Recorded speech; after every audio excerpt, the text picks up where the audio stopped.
Elementary music teacher friend, you love what you do, but you might feel unappreciated and, in fact, unseen some days. You may even feel like you're on a music teacher island and just want to connect with other music teachers who can relate to both your struggles and wins when it comes to teaching elementary music. I get you and understand completely the feelings you're having. That's why each and every week, the Elementary Music Teacher Podcast will provide you with solo and guest episodes that will help you realize you're not alone in your music teaching journey. Throughout each episode, my goal is for you to be able to walk away with actionable steps and ideas to help you feel like you're ready to take on the new week with whatever challenges may be thrown your way. Hi, I'm your host, Jessica Peresta, and I'm so glad you're here. Whether you're at home, in your car, in the shower, or wherever else you're listening, grab your cup of coffee or whatever other beverage is nearby and listen in to the Elementary Music Teacher Podcast.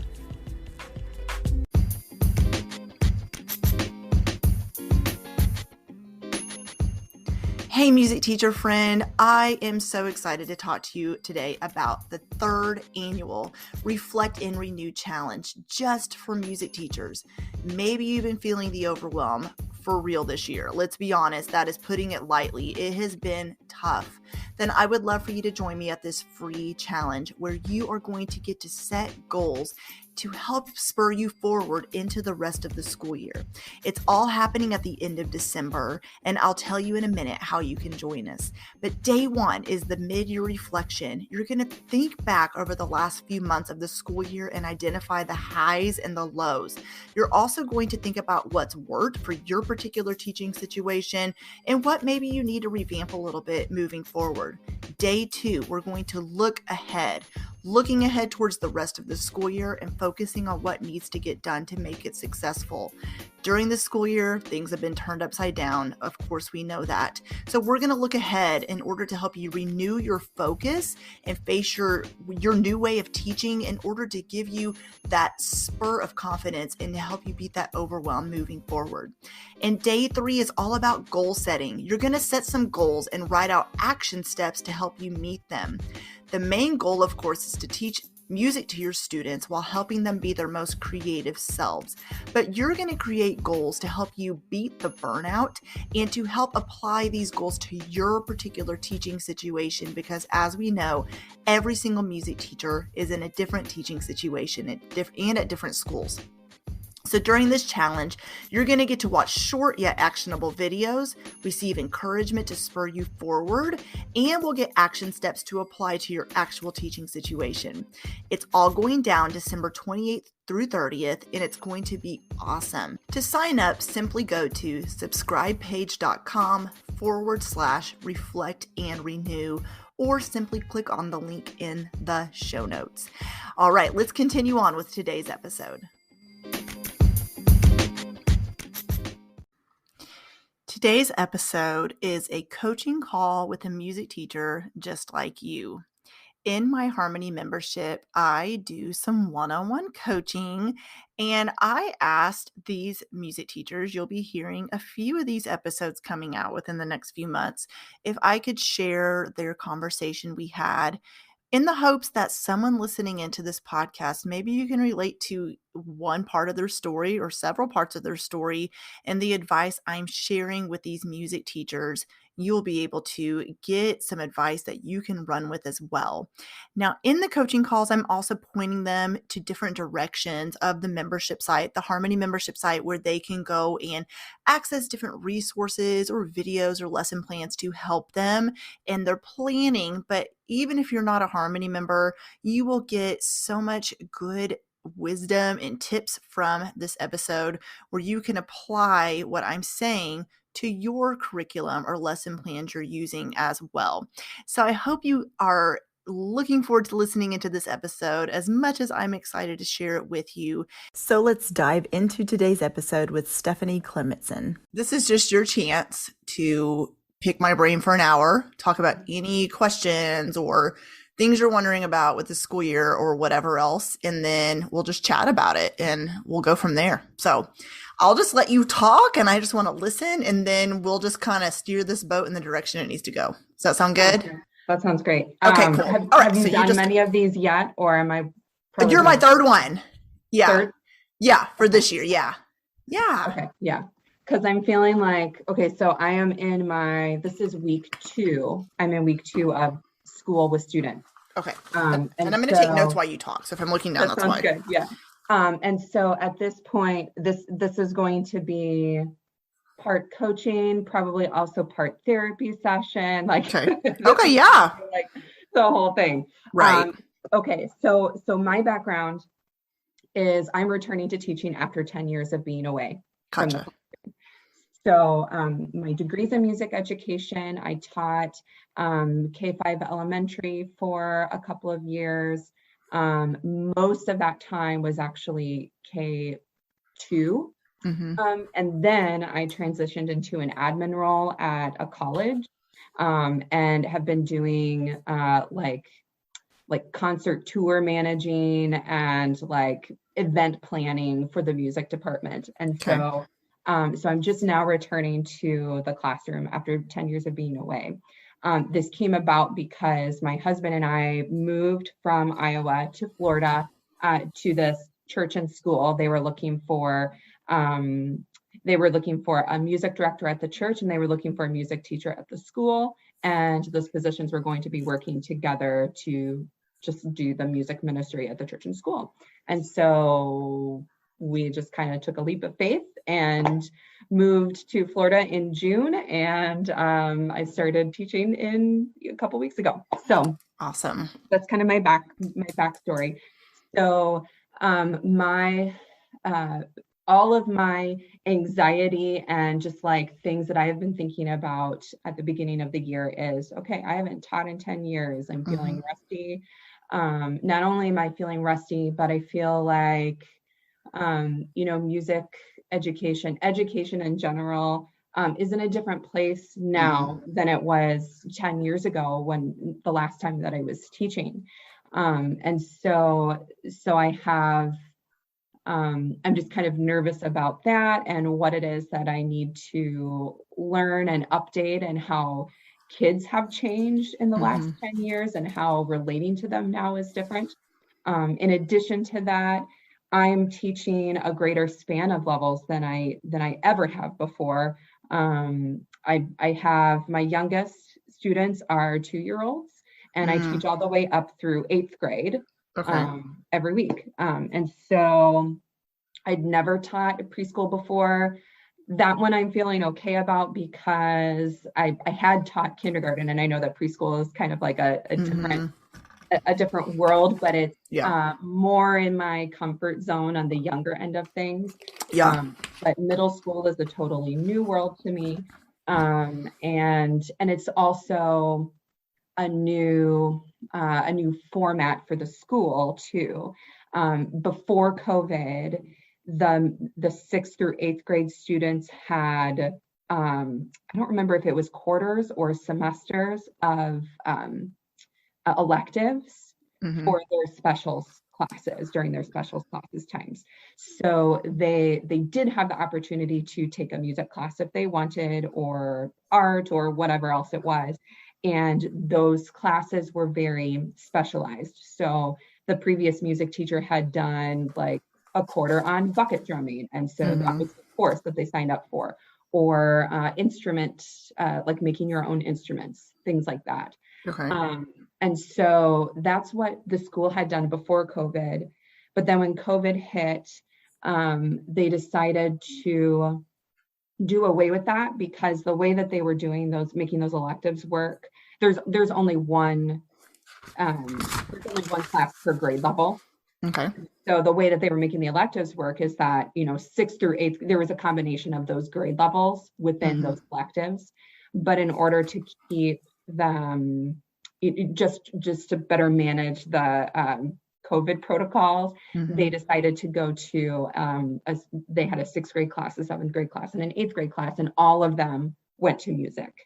Last year, they went for a semester, and this year, for the first time, it's for the entire year. So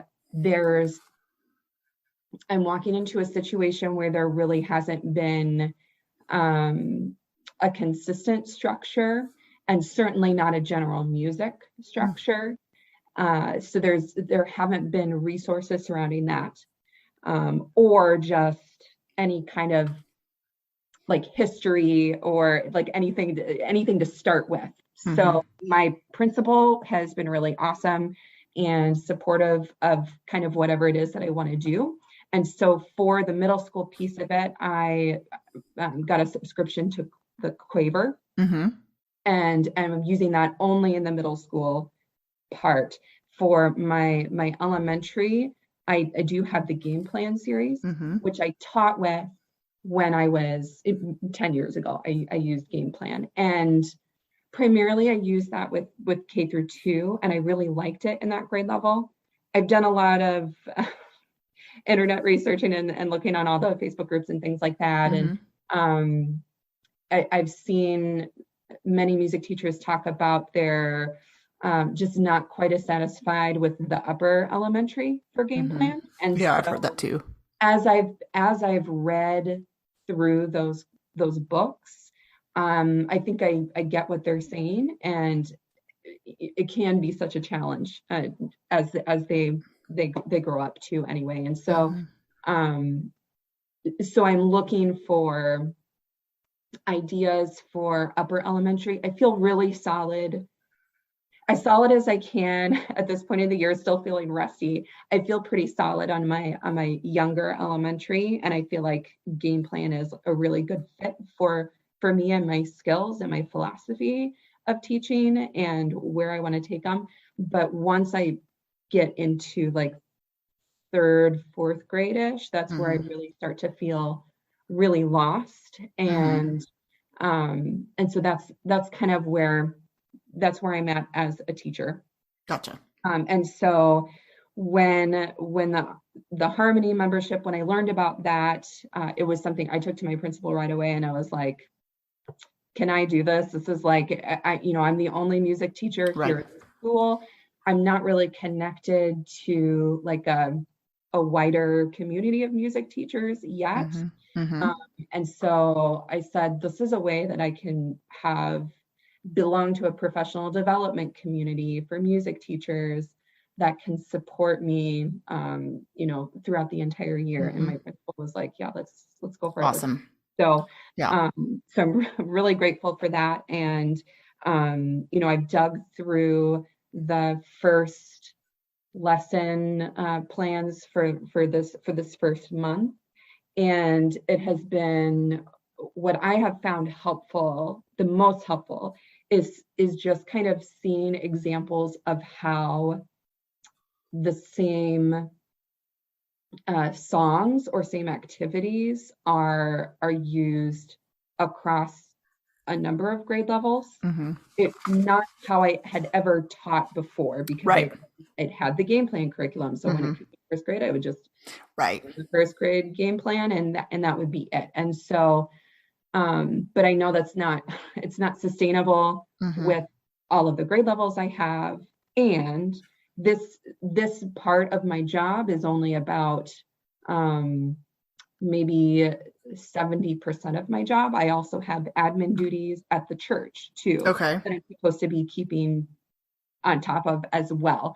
So I'm trying to manage a lot of different pieces, and so whatever ways that I can be efficient, saving time, and being efficient, is what I'm looking for. And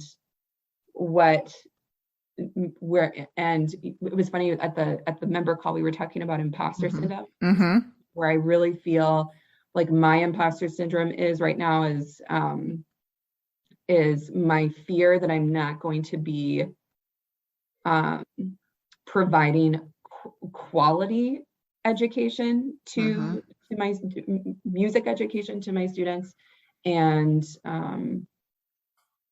because I don't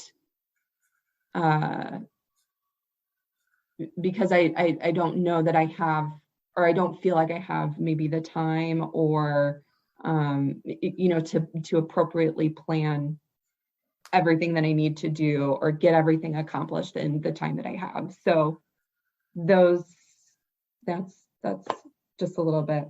I should Okay. probably sit up now for a second. No, you're fine. Okay. So let me write down that last thought. No, that gives me a lot to go on because the more you open up and explain, the more, we can talk about things for sure. Mhm. And it gives Yeah. me an idea of, because everybody's at different schools. Everybody's Mhm. not in the public school system. Right. And I have not been in the classroom. I mean, that's why because of my business, I'm not in the classroom. Mhm. So I know I can relate to the fact that I'm getting my master's in educational technology right now. So I'm learning about implementing technology and all the things like that. And from talking to teachers keeps me updated and, what's going Right. on. But it's also, I know that's the first thing I want to validate for you, going back to the classroom after not being in the classroom for, things change all the time, Mhm. and you're a mom, right? I'm not. No, No, you're I not a don't mom. have any Okay. kids. And that's Yeah. totally fine. Being a mom, I can testify to this. They learn totally different than we did as kids too. Yeah. And Mhm. the generation 10 years ago, it's amazing how things change so fast. And so it is like, I feel like the attention span of kids is getting shorter because there is so much technology to compete with now. Mhm. Yeah, I'm just going to I was writing down what you said. So I kind of want to go in order of what, you were saying. So, Mhm. okay, so let's start with, you said it's your second week. You see them once a week? Is I that see my first through eighth grade once a week for 45 minutes. okay? I see kindergarten for 30 minutes twice a week. Okay. So 60 minutes total a week. Okay. And then I see a class of two classes of threes and Hmm. two classes of fours once a week for 25, 30 minutes. Okay. Gotcha.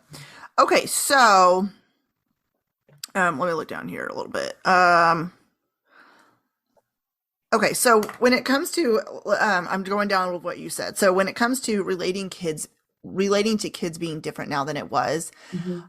I feel like this being your first year back in a while, you are feeling, I think, some of the imposter syndrome, which I have talked about this before, but I don't think it was at that member call, is sometimes our imposter syndrome, we're comparing ourselves to ourselves. So you Mhm. may be comparing who you were 10 years ago, Yeah. and you're just maybe doubting yourself a little bit, which is normal. And, you're going to continue doing that. Am I doing a good enough job? Am I connecting with them? Am I able to form a relationship with these kids the way I used to, 10 Mhm. years ago? Or maybe a lot of it is going to be figuring it out and navigating those relationships with those kids and how to do that. And that honestly will just take time to figure Mhm. that out. But, find the commonalities with your students. Find and be open, like with them, of maybe it is about posting a picture of yourself, or when they walk in, then you just talk to them about anything related to life, Mhm. where let me know, what music do you like? And being, at a Christian school, maybe they won't be able to listen to certain songs, of course, but but at the same time, like, just, I feel like a lot of relationship building, there is not a right way. I think a lot of it is just time and consistency, and that really does pay off. So give yourself patience with that, and, give yourself grace to know that this is your first year back, and it's your second week, and it's following COVID. So that's what I want to say first is, even though relationship building might look different than it did a few years ago, it's gonna still just, you're still working with kids, Mhm. And Yeah. so, okay. Okay, so let's see here. So they gone from, okay, so I wrote down the teacher that was there did units like bucket drumming, etc. Mhm. So when you're thinking of your third and fourth, let's start with third and fourth grade. When you're thinking of them, you could continue to do things in units like that instead of them, signing up to go to that class. You could say, we're going to really focus on bucket drums the first 9 weeks. I'm just throwing that out as an example. Third 9 weeks is usually when recorder is started. So you could have like a main focus, a main whatever they're learning, whether it's an instrument or really going to heavily focus on movement, or really going to focus on fourth 9 weeks in the harmony lesson plans. You'll see a lot of, especially with fourth and fifth grade, a lot of like some composition activities that are not too difficult. Mhm. So it's kind of, you're going to kind of see that in the lesson plan packs too, where I mean, you see the concepts, but a lot of it is you'll see more singing focused as we move into the upper grades, and sometimes you're going to see me adding some instruments in, and sometimes there's some movement. And so I like to mix it up, and you'll see that in the plans. Mhm. But I think a lot of that is you deciding when you're planning for upper elementary, it is deciding what you are comfortable with. Like, Mhm. of course, curriculum is great. And maybe then you decide to look at Quaver and find some ideas from there too. But what I would do is you decide how do I want to approach this with them? Having a plan in place is definitely what's going to set you up for success. Mhm. So maybe you're not, you don't know all the concepts you're teaching all 9 weeks. The curriculum map shows you that, but maybe you're not thinking about that. Maybe you're thinking, how do I want to structure? Do I want to rotate what I do, change it up so the kids have an element of a surprise every time they come in? Or do I want to focus more on units of study throughout the year? Mhm. So let's talk about that first. What are you thinking with that? Yeah, let's just start there. I mean, my my gut, or maybe my training, is Mm-hmm. telling me that I should focus more on like the musical concepts and just do a variety of things throughout the year Right. to accomplish those concepts. Okay. So the idea of doing like a more focused unit on like bucket drums is it's, I mean, not a foreign concept, but Mm-hmm. it's just like it's not something that I would be, I don't know, like right off the bat, just like comfortable with. Right. But it's No. something, that is maybe worth considering, especially because there's not an ensemble element Mm-hmm. in the school right now. And when I interviewed for the job, they were talking about going back to an elective situation. And Mm-hmm. it's possible that maybe they will go back to an elective situation at one point in time. Mm-hmm. But one of my overarching goals, just, I mean, beyond even just like the school day, is building up the music program in the church and the school. Mm-hmm. And we're going to do that through ensembles, Mm-hmm. particularly singing. So the Yeah. choirs is really Yep. important. Definitely. Handbells, Mm-hmm. is an option for us because of the church. We have, a great set of handbells that we can use That's and awesome. incorporate those things. And so I've never taught a middle school handbell choir Mm-hmm. before. I've never done Mm-hmm. Mm-hmm. that, but I think those are some things that are, it's something that I'm excited about, Yeah. but it's also not something that maybe I can do this year because of Mm-hmm. COVID. And so Yes. I'm maybe thinking down the line, like, oh, in 5 years, this is what I want to do. But now I sort of need to bring it back to, okay, but we're not there yet. I Yes. need to think about this year and what needs to happen this year. Mm-hmm. Um, I think that's yeah, perfect. yeah. No, long-term dreaming, long-term vision, long-term planning. That's important. So where you want to end up so you can kind of backtrack in order to get there. That's Mhm. perfect. Yeah. And so my experience, I can totally relate to not coming back after 10 years, but coming into a situation where they hadn't had music for 7 years. And so I remember that feeling where the kids weren't where they needed to be when it came to, being on third, fourth, and fifth grade objectives. But I knew I couldn't teach them like it was the younger grades. So I honestly, I knew I needed to get the kids moving and I wanted them to experience singing. So we did a lot of body percussion before I even focused on any instruments or figuring out how the heck I was going to purchase any. And we sang a lot and we did a lot of speech pieces just to get them familiar and comfortable with music. And your students are comfortable with music because they've done music. But like you said, they've never done a music class. Well, you said last year they did, but they've never, well, that was COVID, but they've never had like a come to you every single week for music class. So a lot of it is they're getting comfortable with you in your class just as much as you are with them. And, I hate to say it this way, but it is a lot of it is fake it till you make it.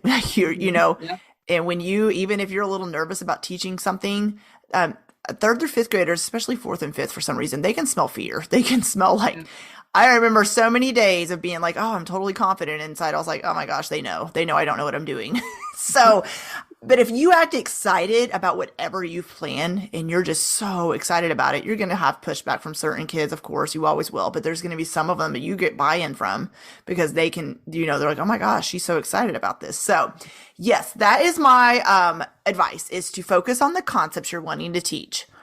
Then you can kind of start thinking about, all right, so and that's how I've planned out the lesson plan packs in Harmony. And that is how my curriculum map was written, is it's focused on the concepts. Then it's saying, okay, what do I have available in my classroom to use? Okay, what am I comfortable teaching? Do I want to teach singing? Do I want to incorporate instruments, movement, body percussion, music games, rhythm practice, whatever, technology? And then how am I going to do that? So it's kind of like seeing the bigger pieces. The puzzle pieces are all scattered around, and then you're thinking about, how am I going to piece them together? And there's not a right answer to this. There really isn't. And like you said, those Facebook groups can be great, but they're also overwhelming because everybody has different opinions, which can cause overwhelm, because you're going to see someone say, no, I teach counting eighth notes this way. And then another person, but I teach this rhythm syllable and my way is the best. And then you'll see that first person come back and say, well, not only do I use these rhythm syllables to count, we practice on the floor by piecing them together. And this other one's like, no, you're supposed to get your kids up and do movement to the eighth note so they can feel it in their body. And it's just like, stop the madness. So I kept my blinders and my earmuffs on because it is, I mean, get the advice, of course, but it does get overwhelming, because then you're left stuck like, well, what do I do then?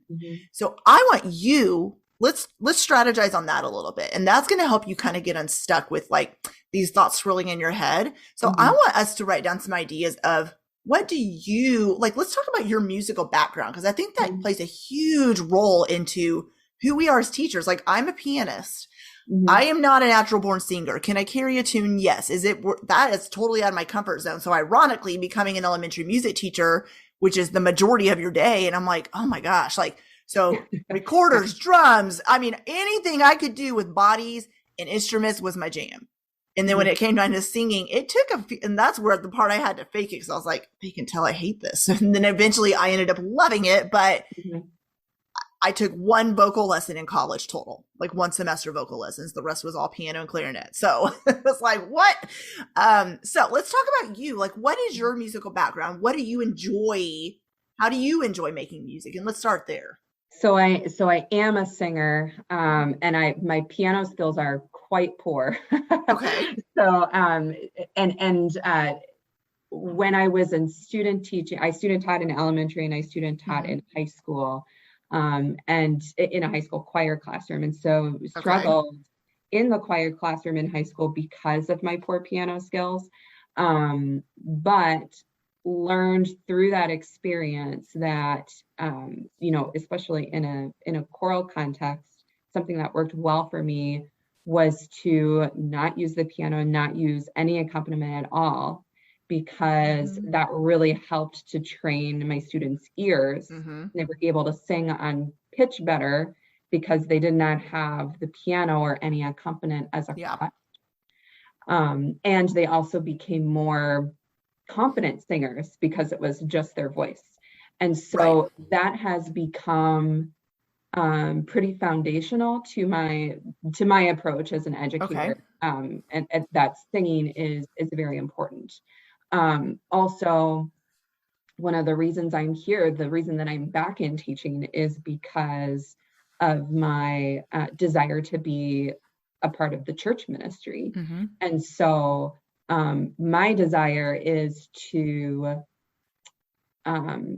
teach hymns, the hymns of the Lutheran church. It's a Lutheran church. And so hymnody is like really huge. Yes. And so, and I love that, I love the tradition of hymnody and all of that. So I want to pass that on to my students as well. And so my focus is a lot of singing, incorporating, the traditional hymns and, getting them familiar with worship music, so that when they walk into a church or they go to chapel weekly or when they come to church on Sunday morning, they're recognizing the songs and they're able to sing along, they're able to participate and have a more enriching experience when they're in worship.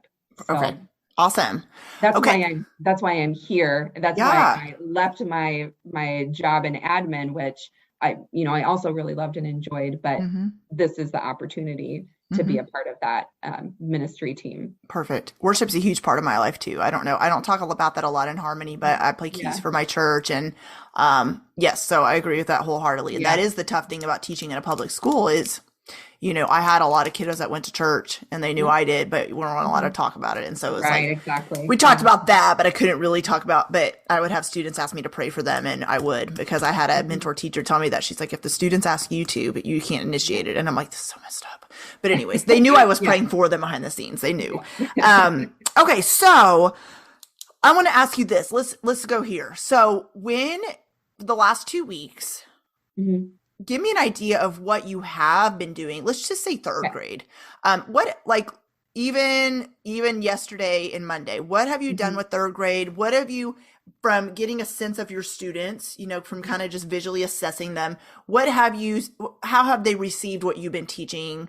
I hate to put it that way. I'm trying to, you know what I mean by that though. Okay. So just walk me through that. Like what do you do from when they walk in? Give me an idea of what's going on in the middle class and how they leave. And what are you thinking that they're feeling from that? Yeah. Okay. So, and third grade has been so weird because, I want them to be older and more mature than they are. And yeah, they're that awkward. I'm still young, but I'm not, it's. I feel like it's a familiar memory that I think maybe when I was teaching before, I had that too, where you just, I'm sort of visualizing, picturing the students where they're at sort of middle to the end of the year and forgetting really my third graders are just bigger second graders. They're still on that second grade level. And so my experience for many of the grade levels that I've been teaching is really just trying to get a feel for, and again, I'm coming into the school new, so I'm getting a feel for everybody in so many different ways. Oh yeah. But it's also getting a feel for like, okay, well, the lesson that I had planned for third grade this week was just a little beyond them. And so because we ended up having to do more management things because I just think, and also, I'm trying to get back into the groove of classroom management and how to handle those situations too. Yes. So there's a lot of that's happening right now. Me just trying to figure out, what is appropriate for them. I'm noticing that, my kids are good kids. I don't have like, at this point in time, I haven't had any really just like off the wall crazy kids that I've, had to send to the principal's office or anything like that. So that has been good, but they're not singing at where I think they could be singing, confidently, or just they're not matching pitch very well. And some of that is maybe, I'm asking this question, like, is this me? Am I not describing what it is that I want well enough for them that they're understanding, or are they out of practice? They've had several music teachers over the last few years. And so without that consistency too, so there are things that we could be doing, I think, I want to be singing with them more because they need to work on their singing voices. They go to chapel once a week, and I also am the music leader for chapel. And so one of the things that I have tried to do, I haven't been able to do it in all of my lessons, but I've tried to bring in some of those elements from chapel into the classroom as well. Yeah, perfect. So we had, and because of COVID now, our chapel is virtual. So we had to film everything and edit that together, and now it's a video. But for the virtual chapel, I did Lord, I Lift Your Name on High. And so I was singing it, and I did a video with the actions. And so my third graders came in this afternoon, all jazzed about that. And they're like, can we sing Lord, I Lift Your Name on High? And so we did that. And it was actually part of the plan, but that's one of the things I want to do too, is have some crossover from the worship into the classroom, so that they're building that repertoire of music, both worship songs, but also, folk songs as well. My elementary placement in student teaching was with a Kodai teacher.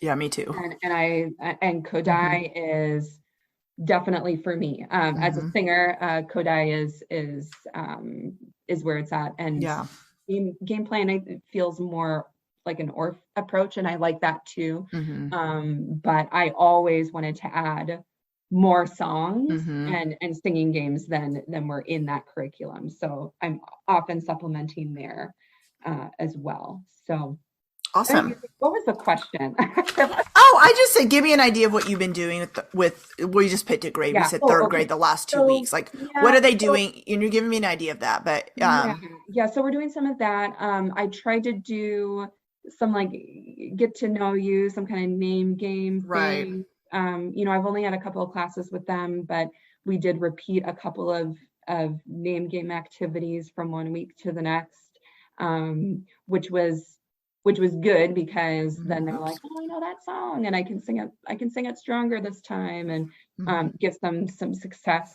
early on in the class too. So yeah, I'm trying to think what else. Haven't done, I don't know. I don't feel like I've done, and I know this is week 2. I'm feeling hard on myself that I haven't done much of what I would consider substance. Like, we haven't really talked about rhythms, or we haven't really been drilling solfege or rhythms or anything like that. At this point, I'm just, I think my MO has just been getting them making music, just getting them to experience singing, movement, just like the experience of it. And I haven't been really focused on anything pedagogical, or I've written it into my plans. Oh yeah, ta or whatever. But then either we run out of time, or it's just not, I haven't gone in depth on any of that. Yeah. Stuff yet. And that's okay.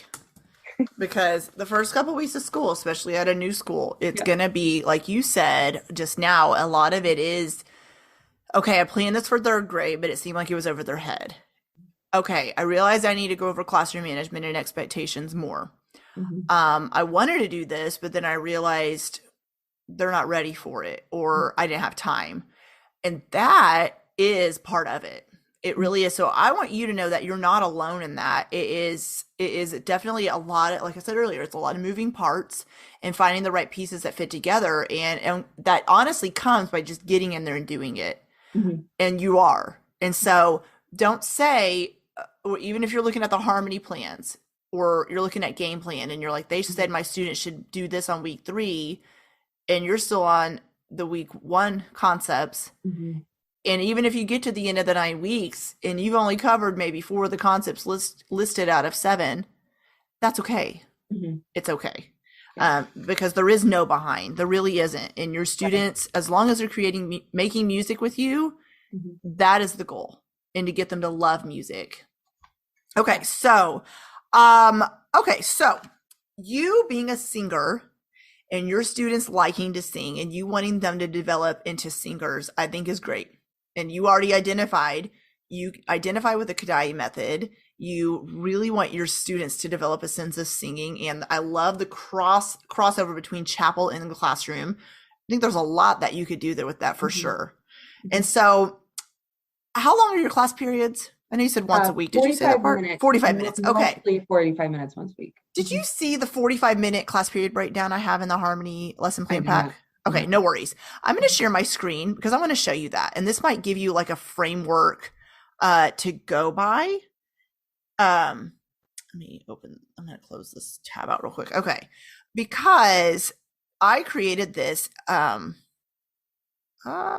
for myself in the classroom, because I was like, how do I know what to do with each kid when and how long, and how do I know when to pivot and shift? And nope, Nope, that's not what I meant to do. Right here. Okay, so in the lesson plan packs, right here, the monthly lesson plan packs and teaching planning resources. Yeah. This, let's just click on month 1, the lesson plan pack. In there, probably like, I would say the third, it's towards the top. Hold on, I'm gonna scroll down. I'm gonna skip a lot of this right now because I wanted to show you this one thing. Oh, right here.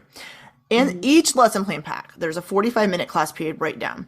So I first of all talk about a great rule of thumb, and I hope you can see that. I know it's... Yeah, I can see. Yeah, okay, perfect.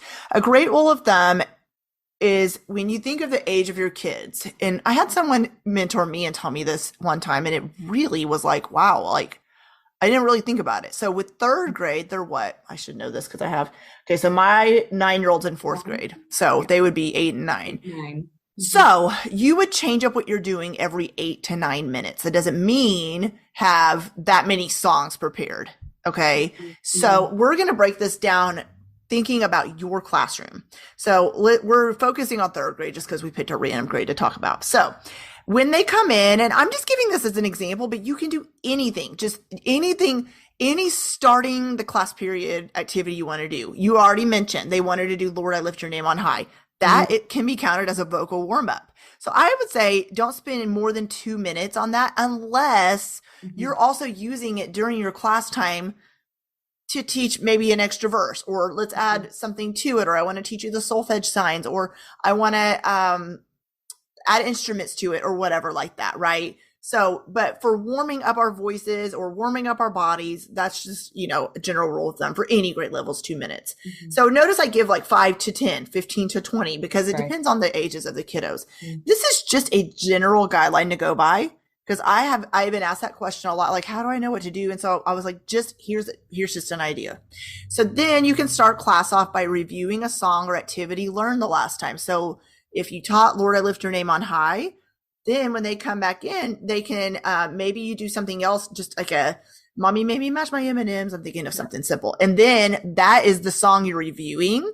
And then you could say, hey, do you remember when we sang that song and I taught you the motions to it? So let's review that real quick. Now, today, we're going to learn a new song that's similar to Lord, I Lift Your Name on High. The melody, this is, I'm thinking of concepts you might be able to teach with it. The melody sounds similar, or there's some hand motions that are pretty similar to it as well. Or we're going to learn this new song, and instead of adding movement or instruments, you could say, I'm going to put you in small groups and you're going to create your own movements to the words of this new song.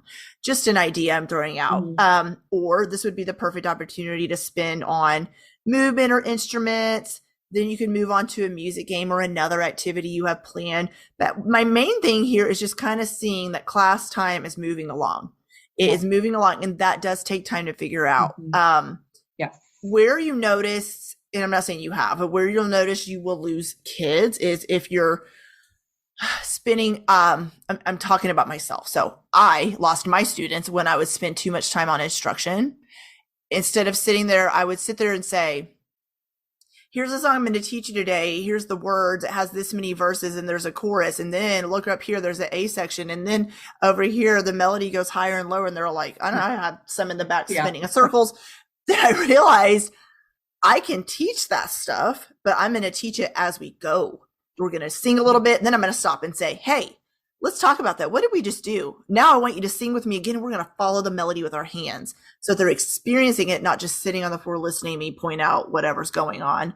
So just some ideas there. Do you have any questions about this? Or does this make sense a little bit? Okay. That does make sense. And, just kind of commenting on my experience too. I find that for me, what I do is I kind of over instruct as well sometimes. And especially it's hard. It's repeating things because I want to make sure that my students understand the instructions. I want to make sure that they know what is being expected of them and that they don't forget. And so sometimes I feel like I go on so long that I have to then remind them again, like what the instructions are.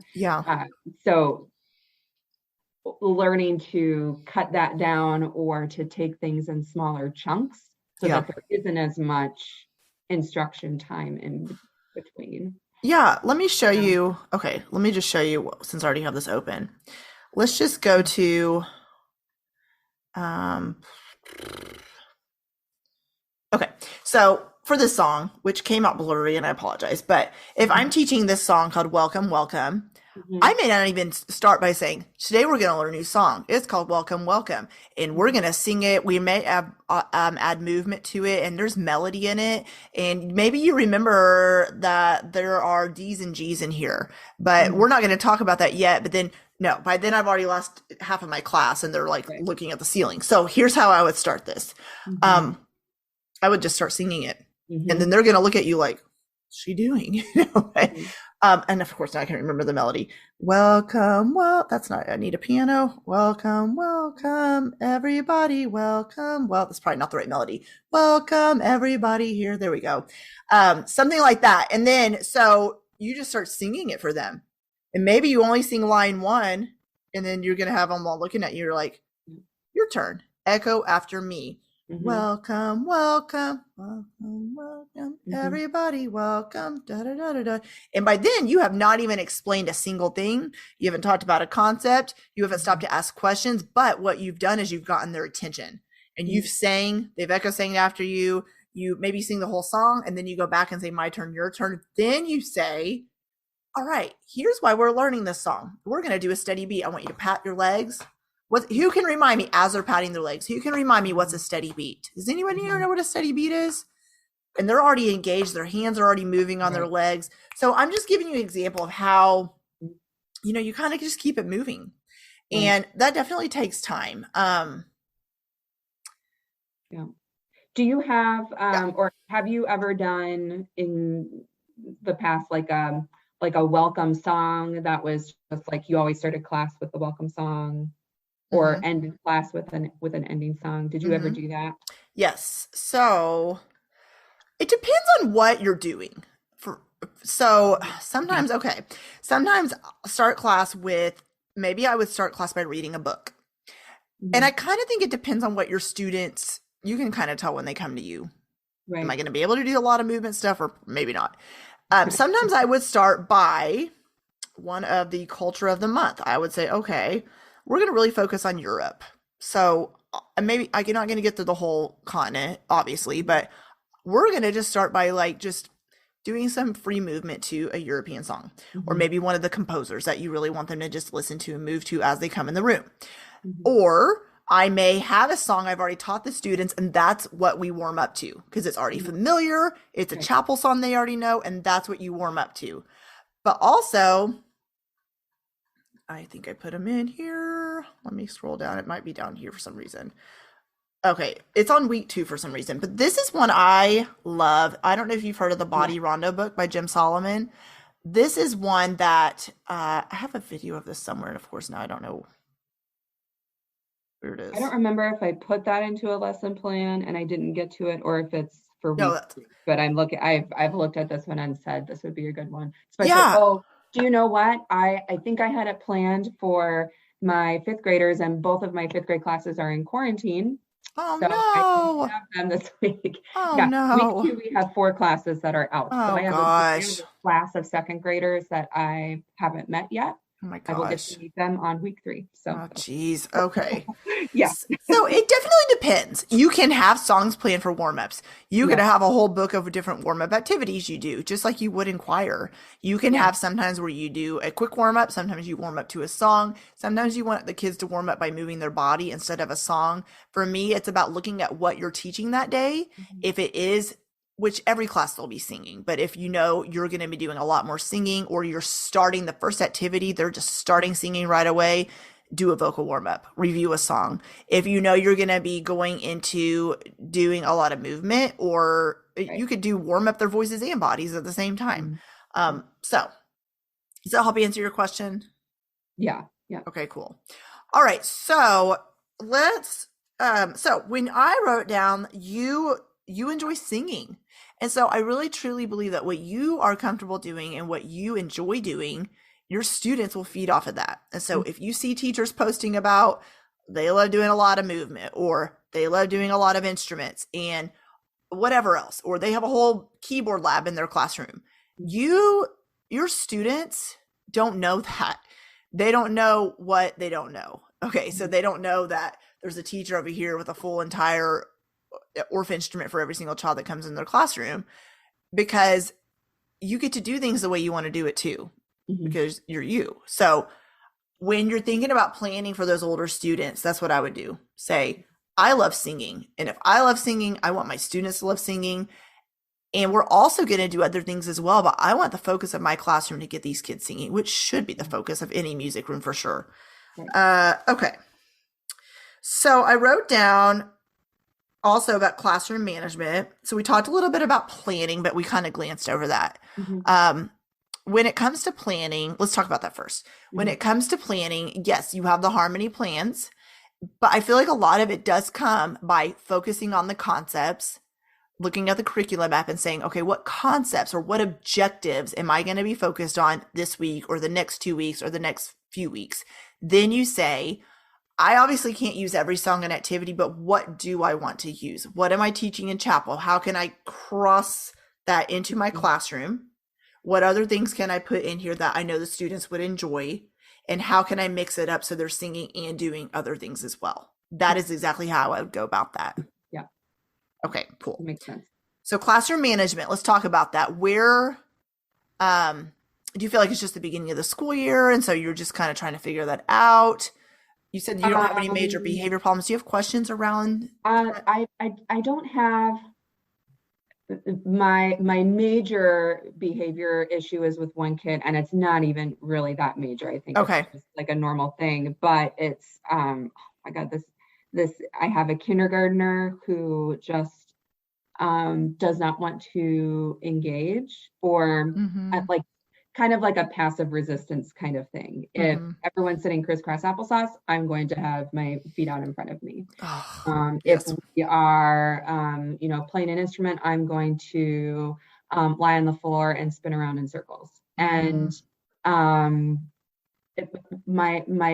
big question that I've been trying to figure out how to navigate is, how do you deal when you have a class that is like 98% on task, and then you just have like one kid that is, about ready to go into meltdown, or is maybe already there. You've got like everybody else, and you just have the one kid that needs attention. But we're in the middle of an activity, we're in the middle of a song, and if I stop the song, I'm going to lose 100% of the kids. Oh, totally. And so my challenge this week has been figuring out, okay, what do I let go of? Today I let go of, this kid was just, first of all, he's supposed to be sitting in the front row. His assigned seat is in the front row, right in front of me.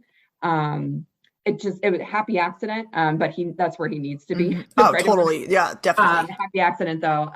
But today he came in and he sat in the back corner, and he just spun around in a circle on the floor for about 20 minutes.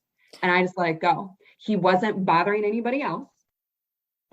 We were able to engage. And when it came time to play, we were playing tambourines or something. We were all taking turns. Then he came and joined because he wanted to do that. He wanted to make music. And I don't know if that was the right thing to do. But he wasn't bothering anybody else. Yes. And it wasn't impacting anybody else in the class. So I just kept going. And I said, because that was the decision he made. I need to talk to his teacher and figure out what's going on in the classroom too. Because I'm 99% sure it's not just in my class where we're getting resistance with this kid. But it's just so hard, because it's like he's just determined to do the opposite of what I'm asking for. And I don't want it to blow up into a bigger issue that's going to impact the rest of the class. So that's my struggle. Yeah. Okay. So that was one of my first suggestions, was to talk to his teacher. Yeah. There may be something else going on there. Probably. Where maybe he has an IEP, or he needs one, or he's in the process. Did you say he's kindergarten? kindergarten. Okay, so Yep. you may not have one yet. My oldest son has autism. We started that process in September, and school started in August. So, um, but I'm not saying this is this child, Right. but there may be something either, even if there's not anything that he's on a school plan, she may have some strategies that work with him. And I feel like that is your main source to go to and say, Mm-hmm. you have him all day besides when he leaves your room. What do you do? What do you do with him? What works? What keeps him motivated? And it will look different in the music room. So that would be step one, is talk to his teacher. Step two is, if you see that he is back there not bothering anyone, and even if he's one of those children that he just can't sit still, he has to move. But you can kind of tell, because he knew when it was time to come join you for that activity. So he may still be listening. There are some kids who they can't sit still, look at you, and participate.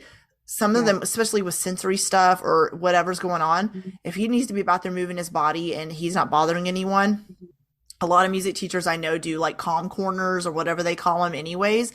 So that's like your version of that. Even if he wants to go back there, even if you're not telling him to. I think another a lot of it is just you'll see some of these kids who start out like that and they're very hard to reach, and then all of a sudden they start getting used to it. It might be a comfort thing where he's just not used to it yet, and then eventually you're going to see him joining you more and more and more. A lot of it too is, as you build that relationship with him, you'll be able to talk to him more about it, or maybe you can even have some nonverbal ways you communicate with him, where you and this child come up with that together. Where, hey, you put your finger up if you need, maybe that's not a good idea for this child, but you know what I mean? Something. Touch your nose if I can tell you, like, you need a break. But you need to at least start with this. If you need a break, go back. But you can only have a break until we transition to the next activity. Something like that. And then the other thing is make him your helper. And it's not like you're favoring him over the other kids, but hey, I really need a helper to pass out my instruments. Who am I going to choose? You already know. And you call this child. And sometimes it just takes a couple times of having them do something hands-on to help you, where they're trying harder because they're like, oh, she keeps calling me. And the other suggestion I have too, something that's worked amazingly well, is putting him next to a student that you know is one of your leaders that you'll learn really quick, who's that one that's always like, I'm all about this, and try to put him near that child when he will stay with the class, because he'll naturally, without even knowing, that's why you put him next to them, he'll feed off that energy and he'll be able to see, oh, they're sitting still, or so I guess my main concern is like the setting of the precedent, because I let him go for this class. And the other kids were, and maybe this is telling it as well, the other kids were just like, whatever, like they weren't even engaging with that. Gotcha. So they're used to it. It's probably, they're used to it. Yeah. It's probably also happening in the classroom, but I also don't want to send the message that, about my expectations. He's not meeting my expectations at all. Right. Everybody else is. Right. But I don't want to set that precedent for, or example for other members of the class, but also for him. And so, just trying to figure out like how, and age appropriate too, with a kindergartner, what exactly kind of expect with the kindergartner, and how to communicate appropriately what the expectation is. And so again, maybe that's just talking with the teacher and sharing that this is the struggle I'm having. Like, we need to come up with a plan for this. I would start there. And that would be proactive, because like you said, you do have expectations, and it's, it's not fair to the other children, but there also may be something else going on there. So I would just have a conversation about that for sure. Yeah. Okay. So when it comes to the kids matching pitch and maybe struggling with that, that is also something that takes time. And if it is like, are they kind of hesitant to sing, or are they trying, but they're just not quite there? Or is it like a mixture? There's a couple of things. So what I have been doing with matching pitch, and this is actually something that the music teacher last year did too, was that she would just take roll call, and she would sing their names on So Me, and then the kids would respond on So Me. Yeah. And so they're used to that. If they've, from first grade on, they're all used to that.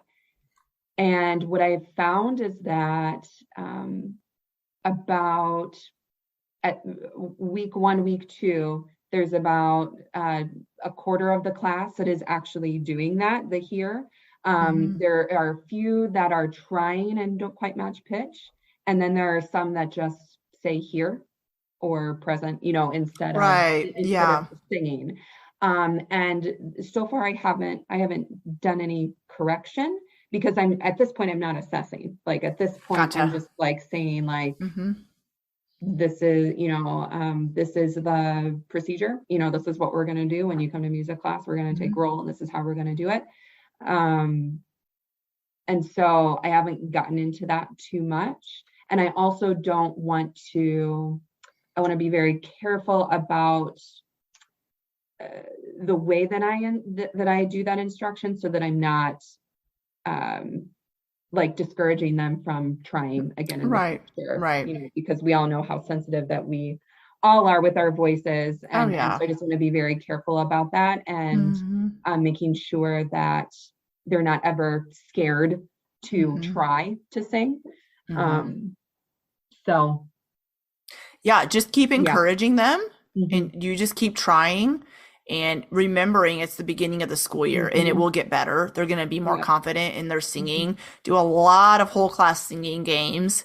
Do a Hmm. lot of singing where even if they're the ones that are shy or they're not unsure about the singing stuff, that they are still trying, but they know they're not being heard by themselves, Right. and so with not matching pitch, I would just keep trying. Like I said, just Hmm. when it comes to singing, throw in a lot of other activities in there to motivate them and say, hey, we're going to do this right now, but at the end of class I have a folk dance plan or something like Hmm. that. But when it comes to singing, a lot of that, it just takes time for them to develop their voices. And when Hmm. someone says a third grader should be at this level, well, that's kind of relative because it depends Right. on if you've seen the students since kindergarten, of course. But if, Right. it's your first time, even though the music teacher before you may have done an amazing Hmm. job, she still wasn't you. So Right. you're not, she may have done singing games with them and things, but Hmm. maybe not the extent of how you're going to do it. And so this year, kind of look at all your students. I know this sounds kind of cheesy, but as kindergartners, Hmm. not where you're going to Right. do kindergarten activities, but all right, I'm going to kind of view them all as beginning singers. We're all learning to find our voices. We're all learning the difference between our head voice and our chest voice. We're all learning how to identify the different solfege pitches and how to match pitch. And it's just going to take time. Right. But the cool thing is you will see it get better as the year goes on. They're going to be Hmm. more confident, and the more opportunities they're given to sing, they will start singing stronger. And Yeah. you'll be able to, yeah, definitely start assessing that. Okay, so one more thing, and then I'm going to let you go.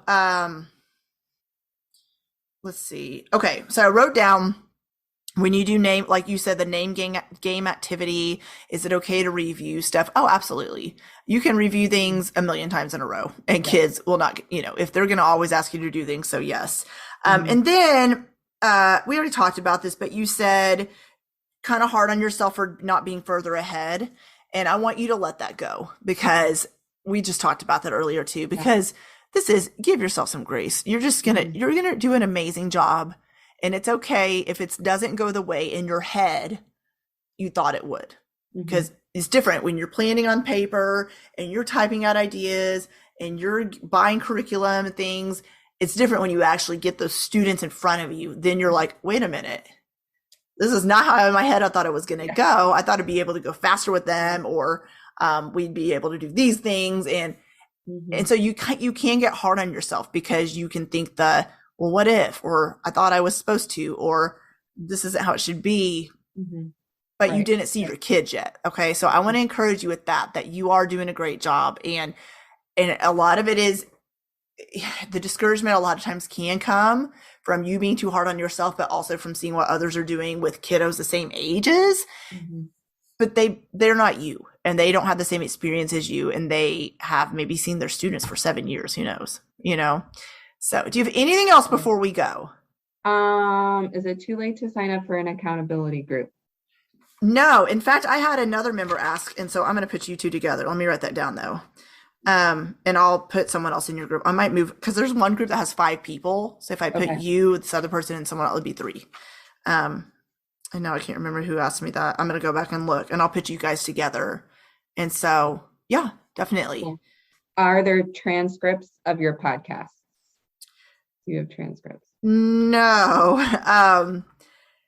No, I don't. And I just never did. I made it simple for myself Yeah. where my podcast, I just have it an RSS feed that pulls the episodes and automatically post it to my website. But with that said, you'll see a lot of the podcast episodes. If you look at the show notes, there are a lot of them, the solo ones especially. I have Mhm. blog posts that go, which is my transcript. A lot of them have a blog post that goes with the podcast episode that Mhm. basically says almost verbatim what I said in the podcast episode. Okay. So you'll see those there. If you look at, yeah, the show notes, you'll see that. Yes. Okay, cool. Good.